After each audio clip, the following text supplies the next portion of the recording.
Olá! Hoje é dia 4 de julho de 2020. Eu tenho aqui três tipos de máscara. Essa aqui é a máscara N95. Eu tenho também uma máscara cirúrgica. E o terceiro tipo, uma máscara artesanal feita de tecido. Qual a diferença entre estas máscaras?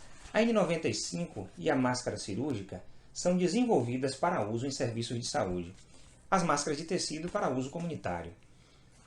Quais as diferenças entre a máscara N95 e a máscara cirúrgica? Duas diferenças fundamentais. Primeiro, a vedação. A N95, pelo seu formato, consegue se adaptar melhor ao rosto do ser humano, à face, e vedar melhor. Além do mais, a outra diferença importante e fundamental diz respeito à malha de filtragem. E aqui eu chamo de malha de filtragem os pequenos poros, os pequenos buracos que existem na estrutura destas máscaras. No caso da N95, estes poros são menores e, portanto, permitem a filtragem de partículas menores. Neste cenário que estamos vivendo, de uma pandemia que se alastra de maneira tão rápida, cabem algumas perguntas. Haveria necessidade do uso de máscaras? Se sim, que tipo de máscaras a população deveria usar? Quando deveria usar? Onde deveria usar? E não menos importante, o uso prolongado destas máscaras poderia trazer alguma circunstância ruim a quem as usa? Eu sou Luciano Reale, médico infectologista. Vou trazer alguns dados para que possamos, se não responder completamente a estas questões, pelo menos esclarecer alguns pontos. Para falarmos sobre máscara, a gente precisa falar um pouco da transmissão aérea das doenças. A ideia de que doenças podem ser transmitidas pelo ar é muito antiga, mas foi com as pesquisas na transmissão da tuberculose que isso ficou mais claro. Um dos pesquisadores mais importantes nessa história foi o William Wells. Antes de falar das descobertas do Wells aí, é importante que a gente tenha em mente o seguinte: toda vez que nós falamos, tossimos, espirramos, cantamos, bocejamos, a gente emite pela boca e pelo nariz não só o ar, mas também partículas de saliva. Nos estudos que o Wells e colaboradores fizeram, eles chegaram à conclusão de que havia partículas maiores de saliva que não tinham a capacidade de ficar boiando, flutuando no ar. E essas partículas, uma vez que eram emitidas, elas se depositam logo no chão ou em superfícies próximas. Por outro lado, partículas menores que 5 micrômetros. Só para ter uma ideia do que é um micrômetro, um milímetro é a milésima parte do metro. Um micrômetro é a milésima parte do milímetro. Então, o Wells considerava que existiam dois tipos de partículas. As gotículas, que eram as partículas maiores que 5 micrômetros, e as menores do que 5 micrômetros, os aerossóis. Esses aerossóis são partículas muito pequenas, microscópicas, que podem ficar boiando em suspensão no ar por tempos prolongados e podem transmitir doenças à distância. Esta é a forma de transmissão da tuberculose, uma transmissão por aerossóis. Um estudo de 1940 buscou a resposta para por que a extensão, uma gotícula, pode ser propelida, pode ser lançada. Esse estudo ele usou fotografias de alta velocidade contra um fundo preto. Essa imagem aí mostra fotos do próprio estudo. O que se tentava então era, através das imagens, ver a que distância essas gotículas chegavam. E a resposta nesses estudos iniciais da década de 40 era que as gotículas chegavam a, no máximo, 1 metro. E este conceito ele persiste até hoje. Tanto é que organizações de saúde como a Organização Mundial de Saúde, o CDC americano, a Anvisa aqui no Brasil, consideram que doenças transmitidas por gotícula têm esse limite de 1 metro a partir do emissor. A pessoa que emite a gotícula ela só viaja até 1 metro e cai pela força da gravidade. Mas será que essa distância de 1 metro é real? Será que os estudos novos concordam com isso? Um artigo de revisão aqui de 2020, é uma revisão da literatura, é quando você pega vários artigos importantes e tenta resumir os achados desses outros estudos. Então foram 10 estudos aqui, alguns estudos experimentais, outros estudos por cálculo matemático, mas o fato é que esses estudos chegaram à conclusão de que uma gotícula ela pode ser lançada entre 2 e 8 metros de distância. Um outro estudo aqui mostrou, inclusive, que as gotículas podem se beneficiar de correntes de ar. Então, se houver uma corrente de ar no local em que uma gotícula é lançada, ela pode, digamos, pegar uma carona nessa corrente de ar e ir até distâncias um pouco maiores. Isso foi comprovado neste outro estudo aqui, um estudo de transmissão dentro de um restaurante chinês, um restaurante que era fechado, não tinha janelas, e que nas mesas que distavam mais de 1 metro umas das outras, estas mesas, uma das famílias tinha o caso inicial do paciente com coronavírus. E outras pessoas de outras famílias que estavam em outras mesas, a mais de 1 metro dessa primeira pessoa, também adquiriram a doença. Detalhe é que no restaurante havia um ar-condicionado com fluxo unidirecional e o vírus foi transmitido provavelmente em gotículas que pegaram aí uma carona nesse fluxo que havia no restaurante. Então, até aqui nós já sabemos que o coronavírus pode ser transmitido através de gotículas e sabemos que as gotículas podem percorrer distâncias maiores que 1 metro. E aí vem uma nova pergunta. Será que este novo coronavírus pode ser transmitido por aerossóis? E aí tem um primeiro estudo. Esse é um estudo experimental, feito em condições geradas dentro de um laboratório. Então, neste estudo, pegou-se vírus vivo, submeteu-se esse vírus a uma corrente de ar e se gerou aerossóis numa câmara fechada. Depois, o pesquisador pegou alíquotas, partes de ar dessa câmara, para saber se o vírus ainda estava vivo ali. E ele chegou à conclusão que 3 horas após o procedimento inicial, ele ainda conseguia recuperar vírus vivo no ar. Um detalhe só que é um estudo experimental, né? Não se sabe se isso ocorre em condições de vida real. Aí temos mais 2 estudos interessantes. Esse outro estudo aqui, um estudo em hospitais em Wuhan, onde foi pego também o ar de dentro desses hospitais e usou-se o exame de PCR, que é um exame que procura partículas do RNA, do material genético do vírus. E eles encontraram estas partículas no ar em distâncias de até 4 metros dos pacientes. Um outro estudo, na cidade italiana de Bérgamo, os pesquisadores pegaram amostras de ar das ruas da cidade e, através do PCR, também encontraram partículas do vírus. O detalhe desses 2 estudos é o seguinte, é que o exame de PCR ele não diz se o vírus está vivo no ar. Ele apenas diz que o vírus esteve por ali, que tem partículas do vírus. Para que este ar, estes aerossóis possam transmitir, a gente tem que ter 2 condições aí. Primeiro, o vírus tem que estar vivo. E depois tem que haver uma quantidade específica desse vírus, que a gente chama de inóculo, para poder causar doença. Só para dar um exemplo, a gente tem uma bactéria chamada Shigella. Esta bactéria, se um ser humano engolir 10 bactérias, ele já pode desenvolver infecção intestinal pela salmonela. Para outras bactérias, a quantidade é maior, 100 bactérias, 1000 bactérias. Então, esta menor quantidade que consegue gerar a infecção, a gente chama de inóculo. E nós não sabemos, para este coronavírus e para uma infinidade de outros vírus, quais são esses valores de inóculo.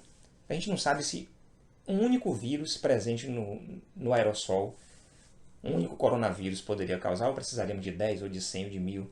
Então, ainda não está comprovada a transmissão por aerossóis nesta doença.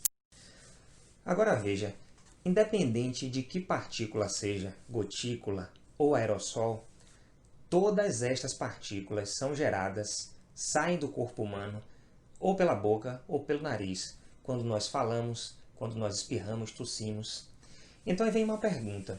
Será que as máscaras conseguiriam evitar ou diminuir a quantidade de partículas que nós lançamos no ambiente? Estudos da década de 60 e 70 buscavam saber se, durante procedimentos cirúrgicos, durante cirurgias, as máscaras tinham essa capacidade de proteger. Porque um dos grandes problemas da cirurgia eram as infecções. Você imagine um cirurgião nos primórdios da cirurgia, operando o indivíduo com o abdômen aberto, e esse cirurgião falava ou tossia ou espirrava durante a cirurgia. Essas partículas iam parar dentro do paciente, na cavidade aberta, e geravam infecção. Então, os estudos da década de 60 e 70 já demonstravam o benefício das máscaras nessa circunstância. É, aliás, por conta disso que nós chamamos essa máscara de máscara cirúrgica, porque ela foi desenvolvida a partir de estudos na cirurgia. Então, esse estudo aqui de 1961, ele buscava saber qual era o valor das máscaras utilizadas na época. A máscara utilizada nesse estudo foi uma máscara de tecido. Era uma máscara que tinha 3 folhas. 2 folhas de um tecido chamado musseline, que é um tecido bem fino, e uma terceira folha no meio, como se fosse um sanduíche, uma folha de flanela. Então, uma máscara com 3 folhas. Foi um estudo experimental, e o experimento aqui era feito da seguinte forma. O indivíduo colocava a cabeça, punha a cabeça dentro desta câmara que vocês estão vendo aí. Primeiro ele fazia isso sem máscara, e ele repetia um certo número de palavras, ficava um certo tempo falando lá. E esse dispositivo conseguia captar a quantidade de partículas emitidas. Primeiro ele fazia sem máscara, depois ele fazia com esta máscara de tecido que nós descrevemos. E este estudo chegou à conclusão de que a máscara usada na época conseguia evitar a emissão de 96 a 99% das partículas. Um outro estudo mais recente, esse estudo buscou saber se máscaras cirúrgicas ou máscaras N95 também conseguiam diminuir a emissão de partículas. Este estudo aqui usou uma metodologia de imagem, como vocês podem ver aí. Essa metodologia se vale de espelhos côncavos, luz de LED e uma câmera que capta a diferença de calor e gera esse tipo de imagem. Então, neste estudo aqui, os indivíduos tossiam, primeiro sem máscara, depois com a máscara cirúrgica e, por último, com a máscara N95. E o estudo mostrou também que tanto máscara cirúrgica quanto máscara N95 eram eficazes em barrar, em diminuir a emissão de partículas. Bom, mas uma coisa é comprovar que máscaras conseguem diminuir a emissão de partículas no ambiente. Outra pergunta que vem naturalmente é se as máscaras conseguiriam diminuir a emissão de partículas contendo o vírus. Então tem esse estudo aqui com pessoas infectadas com o vírus da gripe, o vírus influenza, e estas pessoas, quando usando máscara cirúrgica, eliminavam menos vírus no ambiente, portanto, teoricamente diminuindo o risco de contaminação. Esse próximo estudo aqui, um estudo muito interessante, um estudo com pacientes infectados com coronavírus, mas não com este coronavírus, o SARS-CoV-2, desta pandemia. Coronavírus que já circulava entre os humanos. Então, no estudo aqui, ele coletou ar expirado dessas pessoas com coronavírus. Sem máscara, 30 a 40% das expirações tinham o vírus. Colocando uma máscara cirúrgica, praticamente se zerou a eliminação de partículas com o vírus no ambiente. Portanto, esses pacientes com máscara cirúrgica lançavam menos partículas infectantes no ambiente e, teoricamente, também poderiam diminuir o risco de transmissão para outras pessoas. Então, até agora, vimos que o uso de máscaras diminui a quantidade de partículas geradas, diminui a quantidade de partículas com alguns tipos de vírus também. Mas será que isso é suficiente para diminuir o número de infecções? Porque vamos imaginar o seguinte, que uma máscara cirúrgica usada por um paciente com coronavírus, com Covid-19, que essa máscara consiga segurar 90% das partículas. Mas, se estas 10% aí de partículas que não são seguras pela máscara conseguirem gerar infecção ainda, então não se resolve o problema, não se justifica o uso da máscara. Então a pergunta é, será agora que as máscaras conseguiriam diminuir o risco de infecções? E aí tem esse primeiro estudo aqui, um estudo muito interessante de Hong Kong, que queria saber se ratos de laboratório infectados com o uso da máscara conseguiriam infectar menos outros ratos saudáveis. é bom deixar claro o seguinte, os ratos não usaram máscaras no experimento. Como é que funcionou isso aí? Bem engenhoso. Primeiro, é importante dizer que esses ratos de laboratório, eles tinham infecção pelo SARS-CoV-2, por este coronavírus da pandemia. Então isso já é bem importante. É um modelo animal, mas envolvendo o vírus do qual estamos falando. Então ele tinha várias gaiolas. Gaiolas com ratos doentes, infectados com o coronavírus, e gaiolas com ratos saudáveis. O experimento fazia o seguinte, colocava essas gaiolas em contato, sempre uma gaiola de doentes com uma gaiola de saudáveis, em contato, e havia uma passagem de ar de uma gaiola para outra. O fluxo do ar sempre era na direção da gaiola dos doentes para a gaiola dos saudáveis. Isso era feito sem qualquer obstáculo para o ar em um dos lados do estudo, e no outro lado do estudo havia entre essas duas gaiolas o mesmo material de que são feitas as máscaras cirúrgicas. Então a máscara dividia as duas gaiolas, de forma que a corrente de ar precisava necessariamente passar por dentro da máscara para ir de uma gaiola a outra. E foi notado então que os ratos que estavam nas gaiolas que não tinham separação pela máscara, os saudáveis adoeciam muito mais. Quando havia separação pela máscara, a transmissão era muito menor e os ratos que adoeciam chegavam até inclusive doenças mais leves. Então, já temos aí uma primeira evidência de que as máscaras conseguem conter a transmissão, mas no modelo animal. Mas e no ser humano? Será que isso acontece? Aí tem um estudo aqui, que é um estudo bem interessante. É um estudo que foi desenvolvido em Hong Kong, na China. Hong Kong é uma das cidades da China, é uma cidade que tem uma situação política peculiar. Hong Kong tem 7 milhões e meio de habitantes. E é uma das áreas mais densamente populosas do mundo, né? Ou seja, a quantidade de pessoas por metro quadrado é uma das maiores do mundo.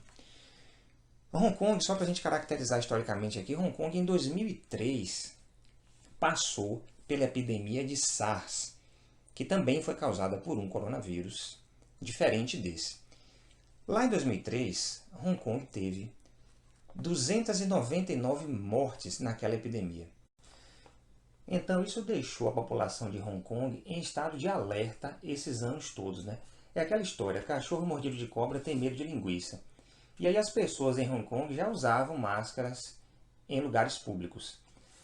Quando surgiu o alerta em Wuhan de que os casos de pneumonia estavam aumentando, a autoridade de Hong Kong já imediatamente comunicou à população que incrementasse os hábitos de higiene, evitasse aglomerações e usasse máscaras se desenvolvesse sinais de doença.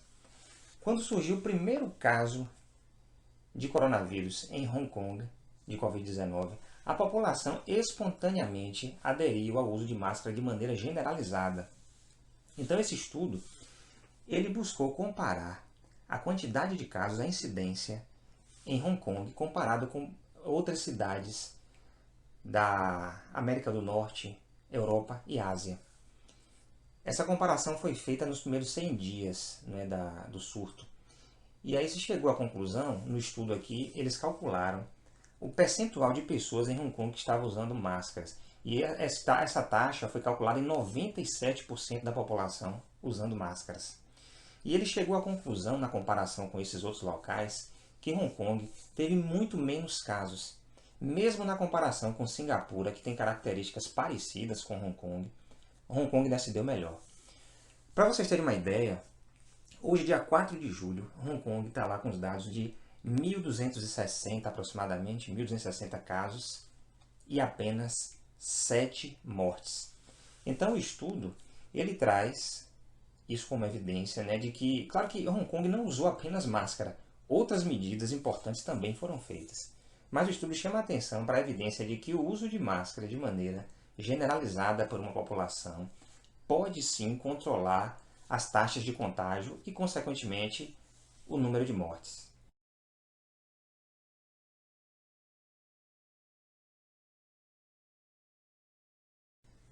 Bom, mas boa parte dos estudos que vimos até agora foram feitos com máscaras cirúrgicas ou com máscaras N95. Então a pergunta é, será que estas máscaras artesanais de tecido teriam a mesma eficácia?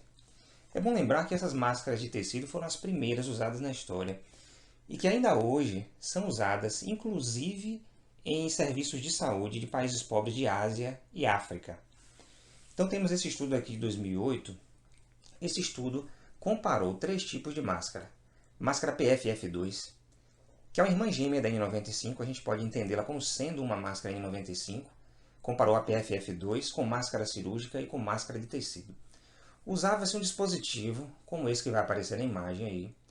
Esse dispositivo, ele conseguia medir a quantidade de máscaras, desculpa, a quantidade de partículas que o indivíduo emitia e também conseguia medir a quantidade de partículas que o indivíduo, quando inspirava, as partículas que passavam através da máscara e que chegavam até o indivíduo. Media nas duas direções e media partículas de 0,02 até 1 micrômetro.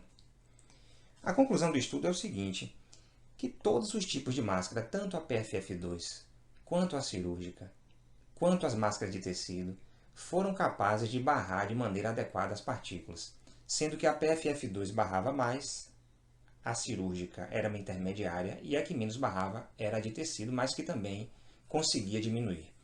Então a conclusão do estudo é que todas as máscaras testadas, inclusive as de tecido, poderiam diminuir a transmissão de doenças virais de veiculação aérea. Uma próxima questão é, onde deveríamos usar estas máscaras? A gente tem visto a mídia noticiar amplamente aí, né? Se vai sair de casa, use máscaras. A própria OMS, ela coloca o uso de máscaras necessário quando você for cuidar de pessoas que tenham suspeita ou comprovação de Covid-19. A OMS também orienta que você use máscaras em situações de aglomeração quando você não puder manter 1 metro de distância das pessoas. Já vimos que esse 1 metro aí também é bem questionável. E nos transportes públicos, por exemplo, a OMS recomenda, sugere o uso de máscaras, mas não houve um posicionamento substancial para o uso de máscara por parte da OMS ainda para a população como um todo, né? Então, uma coisa interessante nessa história aí também é que há indícios muito fortes de que grande parte da transmissão desse coronavírus ocorre em locais fechados e sem circulação de ar, como por exemplo dentro dos domicílios. Esse estudo aqui, ele mostrou que 80% dos casos de transmissão ocorreram dentro de casas, dentro dos domicílios. E há outros estudos, esse é um estudo da China, mas há outros estudos em outros locais comprovando dados muito próximos destes aí. Então aí vem uma questão, valeria a pena usar máscara dentro de casa? Um próximo estudo aí, é um estudo chinês também, que mostrou que o uso de máscaras dentro de casa pode diminuir o risco de transmissão entre as pessoas. O grande problema de se usar máscara dentro de casa é a adesão a esta medida, porque veja que usar máscara em lugares públicos já é complicado, as pessoas têm dificuldade, pelo menos na nossa cultura, de cumprir com isso. Usar máscara dentro de casa seria mais difícil ainda. Mas é bom ficar atento a isso. Já há indícios de que mesmo o uso intradomiciliar pode diminuir o risco de transmissão entre as pessoas. E há ainda uma última questão. O uso continuado e prolongado destas máscaras poderia causar mal às pessoas que estão usando?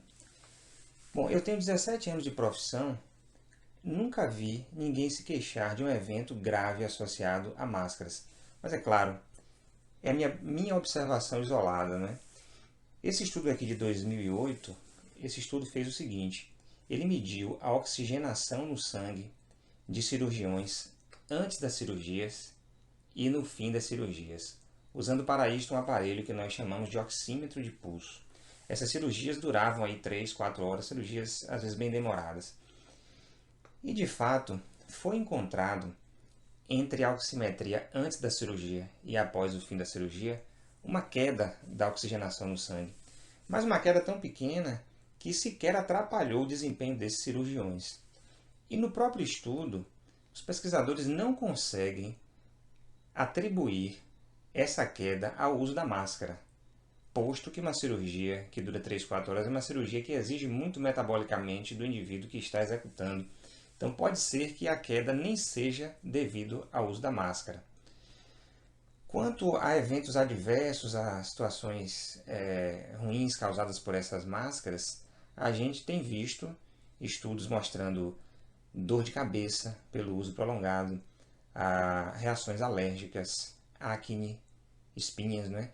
Mas até o momento, nenhuma relação com efeitos graves causados pela máscara. Ao contrário do que às vezes a gente vê noticiado em redes sociais, né, de que a oxigenação do sangue vai cair, aumentaria os níveis de gás carbônico. Até agora, nenhuma comprovação de situações graves envolvendo o uso prolongado de máscaras.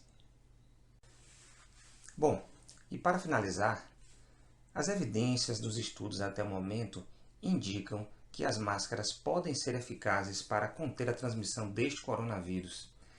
As máscaras de tecido ainda não foram suficientemente estudadas, mas é bem provável que funcionem também. Lembrando que o principal papel da máscara nessa circunstância é impedir que indivíduos que estão doentes, mas que estão numa fase assintomática ou pré-sintomática, mas já podem estar eliminando o vírus. O principal papel da máscara é fazer com que esses indivíduos não eliminem o vírus para o ambiente e não façam contágio para outras pessoas. Mas é possível que sirva também para que você, estando são e saudável, não adquira o vírus. Os efeitos protetivos da máscara dependem fundamentalmente de duas coisas: do uso correto, da capacidade de vedação dessa máscara e do uso pelo tempo adequado. Muitas pessoas se perguntam, mas se nós estamos usando máscara no Brasil, por que é que ainda assim estamos tendo aumento de casos? Para que essas máscaras funcionem de maneira adequada para conter a transmissão, seria importante que todo mundo usasse máscara e usasse ao mesmo tempo. A gente vê no Brasil lugares onde a máscara foi instituída em momentos diferentes, lugares que começaram antes, lugares que começaram depois, e problemas com o uso, com o percentual de pessoas que usam. O uso das máscaras ainda poderia ter um efeito comportamental importante. Pessoas que veem outras pessoas usando máscaras talvez pensem: tem algo acontecendo, é preciso ter cuidado. Um outro benefício é que quando você usa uma máscara, você leva menos a mão à boca, ao nariz e aos olhos, que também são formas de contágio do coronavírus. Quando usar então as máscaras? Sempre em público. Esqueça a história de 1 metro. A partir de 1 metro ou 2 metros você está seguro, pode ser que você não esteja. E considere sempre o uso quando estiver principalmente em locais fechados e com pouca ventilação. Considere também o uso intradomiciliar. Se você tem residindo no seu domicílio uma pessoa dos grupos de risco para evolução grave, como idosos, obesos, gestantes, pessoas com problemas cardíacos, com problemas pulmonares, considere o uso da máscara dentro do domicílio o máximo de tempo possível para evitar que essas pessoas adquiram o coronavírus. Então, em suma, a situação das máscaras, mesmo das máscaras de tecido, é esta: é que tem eficácia, com os estudos que temos até agora, tem eficácia comprovada, baixíssimo risco de efeitos colaterais e são uma medida barata e acessível. Com todas essas características juntas, é muito razoável que a gente recomende o uso de máscara. Eu espero ter trazido informações que sejam importantes para as pessoas e até uma próxima.